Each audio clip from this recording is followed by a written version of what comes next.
အားလုံးပဲမင်္ဂလာပါဗျ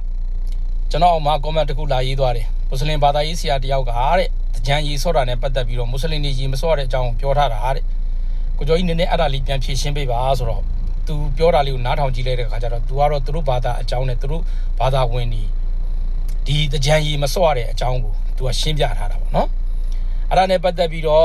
့ဒီကြံမှာရေဆော့နေတဲ့မွတ်စလင်တွေသူတို့ဓာတ်ပုံတွေရိုက်တင်ကြတယ်ကြံပွဲတော်ကိုဆော့တာအဲ့ဒါအောက်ကနေပြီးတော့ဝင်ပြီးတော့ဝိုင်းဘလဲနေကြတဲ့မွတ်စလင်တွေတော်တော်များများကိုလည်းတွေ့ရတယ်ဒါကြောင့်မလို့ကိုကျော်ကြီးတို့ကရှင်းရှင်းလင်းလင်းပြောတာ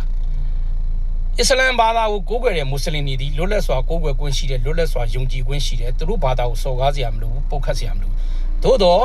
မွတ်စလင်တိုင်းဒီမြန်မာပြည်ရဲ့အုပ်ချုပ်ရေးအာဏာကိုလုံးဝဝင်ရောက်ဆွတ်ဖက်ပိုင်ခွင့်မရှိဘူးသူတို့ဒ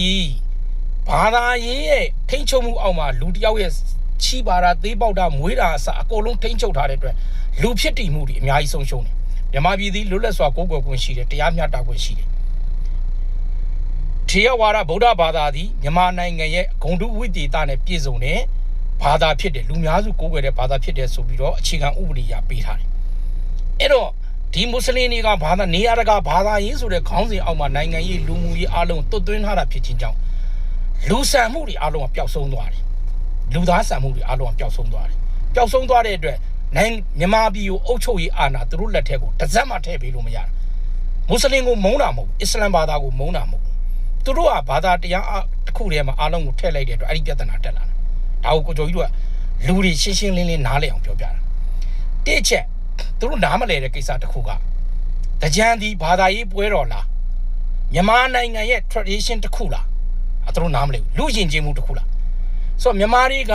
တစ်နှစ်နဲ့တစ်နှစ်ကူးပြောင်းတဲ့ခါမှာတစ်နှစ်ပတ်လုံးလူပင်မစိတ်ပင်မနဲ့လှုပ်ခဲရတဲ့အလုပ်တွေအားလုံးပြစ်ချပလိုက်တာမေ့ပလိုက်တာဘလောက်ကြီးပဲဒုက္ခတွေကြုံလာဘလောက်ပင်မဆင်းရဲမှုတွေကြုံလာတစ်နှစ်ကနေတစ်နှစ်အကူပြောင်းမှာအဲ့ဒီဒုက္ခတွေအားလုံးမေ့ပြပြီးပြစ်ချလိုက်ပြီးတော့နောက်နှစ်တစ်ခုကိုပျော်ရွှင်စွာကူးပြောင်းသွားတာဘာသာကြီးနဲ့ဘာမှမဆိုင်အဲ့တော့ဗုဒ္ဓဘာသာရှုထောင့်အောင်နေကြည့်မယ်ဆိုရင်ဒီအလုပ်ဒီကာမဂုဏ်ခံစားတဲ့အလုပ်ဖြစ်တယ်ကာမဂုဏ်ခံစားတဲ့အလုပ်ဖြစ်ခြင်းကြောင့်အရိယာသူတော်ကောင်းတို့နဲ့လာမအဆက်တဲ့အလုပ်ဒါပုထုဇဉ်တွေရဲ့အလုပ်တွေမြတ်စွာဘုရားငကိုတွေကပြောပြီးသားဒီကာမဂုဏ်ကိုခံစားတာအပြစ်လားဒါကိုကြည့်ရမှာအဲ့တော့ရေစော့နေတဲ့လူတယောက်ကသူများမယားခိုးတာလည်းမဟုတ်ဘူးသူများအသက်ကိုတတ်နေတာလည်းမဟုတ်ဘူးဟုတ်လားသူတို့သားတို့ကိုညှဉ်းပန်းနှိပ်စက်နေတာလည်းမဟုတ်ရေစော့ခြင်းဒီကာမဂုဏ်ခံစားခြင်းတစ်ခုပဲကာယဒုစရိုက်နဲ့လွတ်တယ်ဟုတ်တယ်နော်ခိုးခြင်းတတ်ခြင်းသူတို့ဘာသားမယားကျူးလွန်ကြီးဆိုတဲ့ကာယဒုစရိုက်နဲ့လည်းလွတ်တယ်ဝစီဒုစရိုက်နဲ့ကြည့်လိုက်လို့ရှိရင်လည်းရေစော့နေတာမူသားတစ်ခုမှမပါဘူးသူတို့ဘက်သားကိုဂုံးတိုက်နေတာမဟုတ်မိမိရဲ့ပျော်ရွှင်မှုကိုခံစားနေတာအဲ့တော့သူတို့ဘက်သား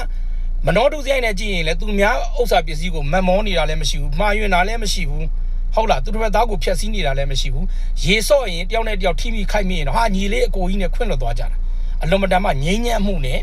ပြဿနာအလုံးကိုတစ်ထိုင်ထဲမှာဒီ community တစ်ခုကိုရင်ကြေးနဲ့တိမ်မှုဖြစ်ပြီးတော့တစ်ခုနဲ့တစ်ခုမတော်တဆထိခိုက်မှုတွေကိုတော့မှအပြစ်မယူပဲခွင့်လွတ်နားလဲပြီးတဲ့စိတ်တွေမွေးဖွားပြီးတာအဲ့တော့ကြံရဲ့အနှစ်သာရတွေကရှင်းပြမယ်ဆိုအများကြီးရှိတယ်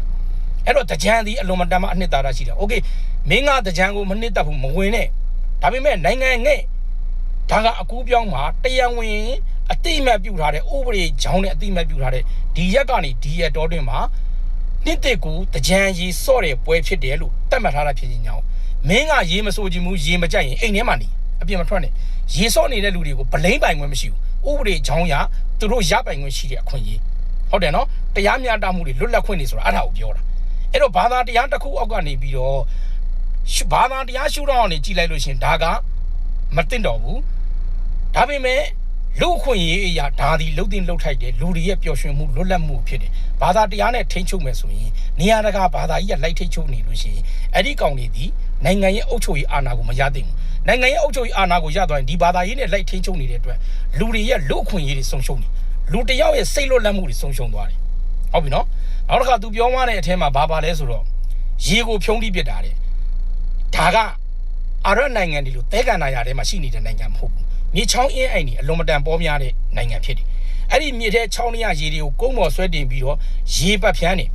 ဟာလားရေလောင်းတာပဲဖြစ်ဖြစ်တစ်ပင်ရေလောင်းတာပဲဖြစ်ဖြစ်လူတွေတောက်သုံးဖို့ပဲဖြစ်ဖြစ်အသုံးပြုရတယ်အဲ့ဒီရေတွေကိုဆယ်ရီနဲ့ထိန်းထားရတယ်ဒီရေတွေကိုဒါသည်မဆုံးရှုံးသွားအောင်ထိန်းထားတာ အဲ့ဒီလိုမှမထိန်အောင်ဆိုရင်အဲ့ဒီမြစ်တွေအဲ့ဒီချောင်းတွေအကုန်လုံးကနေစဉ်နဲ့မြပင်လယ်တွေကိုစီးနေတယ်မင်းတို့မဖြုံးတီးလဲသူ့ဘာသူဖြုံးတီးပြပြီးတော့သူပင်လယ်တွေကိုအကုန်လုံးပြစ်ထည့်နေတာမင်းတို့သုံးညင်ယူသုံးမင်းတို့ဖြုံးညင်ယူဖြုံးဆိုပြီးတော့တဘာဝတရားကြီးပေးထားတာမြန်မာနိုင်ငံကိုတဘာဝတရားကြီးအေယာဝတီမြစ်တွေဟလားချင်းလွင်မြစ်တွေတန်လွင်မြစ်တွေစသည်မြစ်တွေချောင်းတွေအများကြီးနဲ့တဘာဝတရားကြီးမြစ်တာလက်ဆောင်ပေးထားတာမြန်မာနိုင်ငံကိုမင်းတို့သုံးညင်တယ်လို့သုံးလို့ရတယ်မင်းတို့ဖြုံးညင်တယ်လို့ဖြုံးလို့ရတယ်မင်းတို့မသုံးဘူးမဖြုံးဘူးဆိုရင်ငါပင်လယ်တွေအကုန်လွှတ်ပစ်လိုက်မှာဆိုပြီးတော့သူ့ဘာသူအမြဲတမ်းစီစဉ်နေတာအဲ့ဒါကိုတကြံရီဆော့တော့ဖြုံးတယ်လို့ပြောတဲ့ဟိုကမင်းတို့ရဲ့ knowledge ကိုမင်းတို့ပြန်စဉ်းစားတင်တယ်ရေရှားတဲ့နေရာတွေကိုပို့ခြင်းတယ်ရေရှားတဲ့တချို့နေရာတွေမှာရေရှားတယ်လို့မင်းတို့အကြောင်းပြချက်ပေးခြင်းပေးလို့ရတယ်ရေရှားတဲ့အရက်ဒေသမှာရှိတဲ့လူတွေကမိမိတို့မှာလွှတ်တော်အမတ်တွေရှိတယ်အဲ့ဒီကောင်တွေကိုခိုင်းစားနိုင်ငံရေးအမတ်တွေရှိတယ်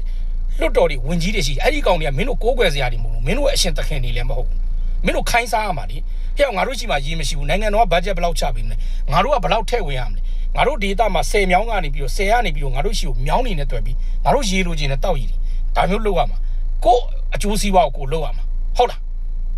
အဲ့တော့ဒီလိုအတွေးခေါ်မျိုးတွေမရှိတဲ့ခါကျတော့ဒီလိုအတွေးခေါ်မရှိတဲ့ဘာသာတရားတစ်ခုကတိုက်ပြီးဒီမြန်မာပြည်ကိုတက်အုပ်ချုပ်လို့မရဘူးအဲ့တော့အုပ်ချုပ်ရေးအာဏာထဲမှာလွတ်တော်အမတ်တော်မွတ်စလင်တွေလုပ်လို့မရဘူးဆိုအဲ့ဒါကိုပြောတာ brain တွေးခေါ်မှုစင်ဆိုင်ရာတွေကအလုံးမတန်ညံပြင်းလွန်အားကြီးလို့ပြောပြတာဟုတ်ပြီနော်နောက်တစ်ခါကျတော့မိန်းကလေးတွေရေးစောတဲ့အခါမှာမိန်းကလေးတွေရဲ့ကောက်ကြောင်းပေါ်တဲ့အခါမှာတစ်ဖက်မှာဘလို့ဖြစ်တယ်ညာမိန်းကလေးရဲ့ဆိုတော့အဲ့ဒီအဲဟိုပါလीစဉ်းစားကြည့်လိုက်မင်းတို့တကူလုံးဘုတ်ခါခြုံတာလေတိုက်အဲ့ဒီမိန်းကလေးရဲ့ကောက်ကြောင်းမပေါ်ဘူးလားအဲ့ဒီကောက်ကြောင်းမြင်တိုင်းနှာဘူးထားတယ်ဆိုတာကယောက်ျားလေးကနှာဘူးထားလို့နှာဘူးထားတာကိုနှာဘူးထားမှုကိုထင်ရမှာနောက်တစ်ခုကရေဆိုနေတဲ့မိန်းကလေးတယောက်ကိုရေဆော့နေတဲ့ယောက်ျားလေးတယောက်ကနှာဘူးထားဖို့အချိန်မရဘူးဒါကရေဆော့ဘူးတဲ့ယောက်ျားတိုင်းသိတယ်ဘာဖြစ်လို့ဆိုသူကသူကခုံပျော်မြူးနေရတာဖြစ်တဲ့အတွက်သူ့ရဲ့အာရုံကတေးဂီတာတွေထဲမှာရောက်နေတယ်ပျော်ရွှင်စွာကခုံနေရတဲ့အထဲမှာရောက်နေတယ်အဲ့ဒီမိန်းကလေးကလှလားမလှလားသူစိတ်ဝင်စားနိုင်